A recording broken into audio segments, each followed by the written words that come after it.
Confirm చేసినట్లైనా Modi wardrobe లో 250 జతల దుస్తులు. దేశ ప్రధానిగా 10 ఏళ్లు వ్యవహరించి మరో 5 ఏళ్లు ప్రధానమంత్రిగా ఉండేందుకు వీలుగా ప్రజా తీర్పును కోరుతున్నారు నరేంద్ర మోడీ. తన 10 ఏళ్ల పదవీ కాలంలో తీవ్రమైన వ్యక్తిగత ఆరోపణ ఏమైనా ఉందంటే అది ఖరీదైన దుస్తులని ధరిస్తారని, పూటకో జత ధరించడం ఆయనకు అలవాటుగా పేర్కొన్నారు. అన్నిటికి మించి విదేశీ ప్రముఖులు ఎవరైనా వచ్చినప్పుడు మోడీ కాస్ట్యూమ్స్ ప్రత్యేక ఆకర్షణంగా నిలుస్తుంటాయి. దీనిపై బోలెడని విమర్శలు మాత్రమే కాదు, ఆన్లైన్ లో పెద్ద ఎత్తున మీమ్స్ వైరల్ అవుతుంటాయి. మోడీని వ్యతిరేకించే వారందరూ ఆయన దుస్తుల గురించి తరచూ ప్రస్తావిస్తుంటారు. తాజాగా ఇచ్చిన ప్రత్యేక ఇంటర్వ్యూలో తన వార్డ్రోబ్ లో ఎన్ని జతల దుస్తులు ఉన్నాయన్న విషయాన్ని సంబంధించిన అంశాన్ని తొలిసారి ఓపెన్ అయ్యారా అంటే అవుననే చెప్పాలి. ఎందుకంటే తన దుస్తుల గురించి, దాని మీద వచ్చే విమర్శల గురించి ఆయన ప్రస్తావిస్తూ సమాధానం ఇవ్వటమే దీనికి కారణం. తన రాజకీయ జీవితంలో ఎదుర్కొన్న అతిపెద్ద ఆరోపణ తన దుస్తుల గురించేనన్న మోడీ, నాకు 250 దుస్తులు ఉన్నాయని గతంలో గుజరాత్ మాజీ ముఖ్యమంత్రి అమర్ సింగ్ చౌదరి ఆరోపించారు. అప్పుడు నేను ముఖ్యమంత్రిగా ఉన్న ఆయన నా మీద ఆరోపణలు చేసిన రోజునే ఒక సభలో పాల్గొన్నా. 250 కోట్లు దోచుకున్న సీఎం కావాలా, లేదంటే 200 దుస్తులు ఉన్న ముఖ్యమంత్రా అని సభకు వచ్చిన వారందరినీ ప్రశ్నించా.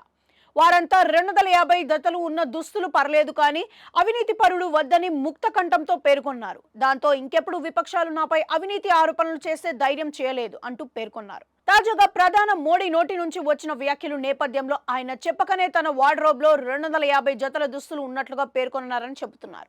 ఇదే ఇంటర్వ్యూలో మరికొన్ని ఆసక్తికరమైన అంశాలను వెల్లడించారు. అవేంటంటే, బ్రాండ్ మోడీ అన్నది 2 దశాబ్దాల ప్రజా జీవితంలో ప్రజల నుంచి సంపాదించుకున్న విశ్వాస ఫలితం. అంతే తప్పించి దానికోసం నేనేమీ ప్రయత్నం చేయలేదు. నేను మనిషినే. తప్పిదాలు చేసి ఉండొచ్చు, కానీ తప్పుడు ఉద్దేశాలు మాత్రం నాకెప్పుడూ లేవు. 13 ఏళ్లుగా ముఖ్యమంత్రిగా, 10 ఏళ్లుగా దేశ ప్రధానమంత్రిగా పనిచేసిన వ్యక్తి తల్లి తన చివరి రోజుల్ని ప్రభుత్వ ఆసుపత్రిలో గడిపిందంటే అలాంటి దేశానికి మరే ఇతర బ్రాండ్ అవసరం లేదని నా అభిప్రాయం. అతను భిన్నమైన వ్యక్తి అని ఆ దేశం ఎప్పుడో అర్థం చేసుకుంది. మళ్ళీ అధికారంలోకి రాగానే మేమేం చేయాలో దేశ యువతనే అడగదలుచుకున్నాం. అందుకోసం తొలి 100 రోజులు కార్యాచరణను 125 రోజులకు పొడిగించాం. ఒకే దేశం ఒకే ఎన్నిక బీజేపీ మేనిఫెస్టో హామీలు. దాన్ని నెరవేర్చి తీరుతాం. జమ్మూ కాశ్మీర్ కు రాష్ట్ర హోదాను పునరుద్ధరిస్తాం. నా శ్రేయస్సు రాజ్యాంగ శ్రేయస్సుతో ముడిపడి ఉంది. ఈ రోజు ఈ స్థానంలో ఉన్నానంటే రాజ్యాంగం వల్లే. నేను స్ఫూర్తి, శక్తిని పొందేది రాజ్యాంగం నుంచే.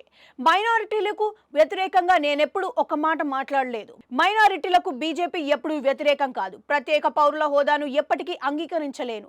ఎందుకంటే ప్రజలందరూ సమానమే. మైనారిటీ సంతూరీకరణ కోసం కాంగ్రెస్, విపక్షాలు చేస్తున్న ఓటు బ్యాంకు రాజకీయాలనే నా ఎన్నికల ప్రసంగాల్లో బయటపెడుతున్నాననే తప్పించి మెజారిటీలకు నేను వ్యతిరేకం కాదు. కాంగ్రెస్ మేనిఫెస్టో నిండా ముస్లిం లీగ్ ఛాయలే. చివరకు టెండర్ల కేటాయింపు వాటిల్లోనూ మైనారిటీలకు రిజర్వేషన్లు ఇస్తామని అందులో హామీలు గుప్పించారు. రాజ్యాంగంలో పేర్కొన్న లౌకిక స్ఫూర్తికి నిత్యం గండికొట్టే పార్టీ ఏదైనా ఉందంటే అది కాంగ్రెసే. రిజర్వేషన్లకు మతం ప్రాతిపదిక కారదని అంబేద్కర్, నెహ్రూతో సహా రాజ్యాంగ నిర్మాతలంతా తీసుకున్న నిర్ణయానికి తూట్లు పొడుస్తుంది. జూన్ 4న వెల్లడయ్యే ఫలితాల్లో ఎన్డీఏ కూటమి 400కు పైగా స్థానాలు సాధించడం ఖాయం. ఉనికి పరంగానే కాదు, భావజాల పరంగా కూడా బీజేపీ మాత్రమే దేశంలో సిసలైన జాతీయ పార్టీ. దేశమే ముందస్తున్నది మా మూల సిద్ధాంతం.